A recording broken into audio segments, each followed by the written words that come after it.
Then I just noticed things just didn't seem right to me. And I started photographing, and with a camera similar to this, started shooting video.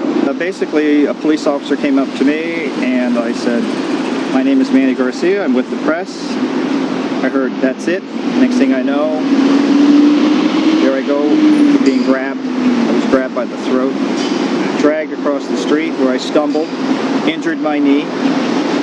A hole was torn through my pants and into the skin. I was picked up, cuffed by another police officer. My camera was taken from me. I was slammed up against the car. I was taken to a substation where I was threatened again by another police officer. We do not know who he is. And then taken to the CPU where I was placed in a cell, later charged with disorderly conduct.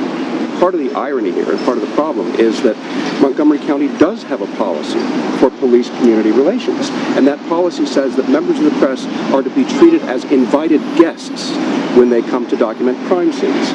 If I treated my invited guests the way the Montgomery County Police Department treated Mannie, I wouldn't have any friends.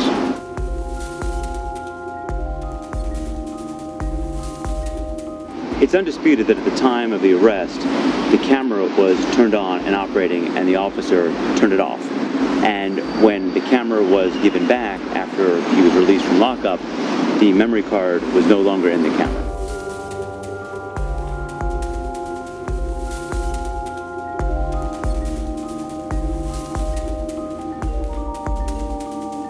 Whether or not you're a credentialed journalist or simply an average citizen, you have a right to observe police behavior as long as you're not interfering with it.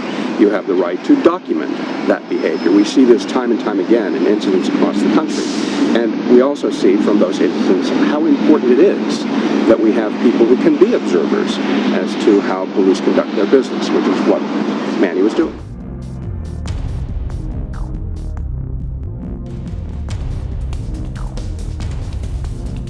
With every device like this, like a camera phone, that is a perspective that can be added on to that particular scene.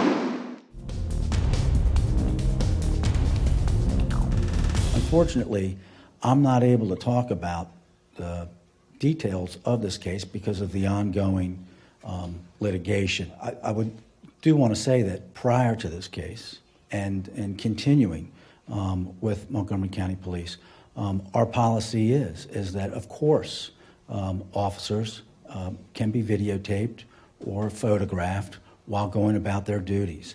Anyone can stand where the general public is allowed to stand on scenes and document police activity.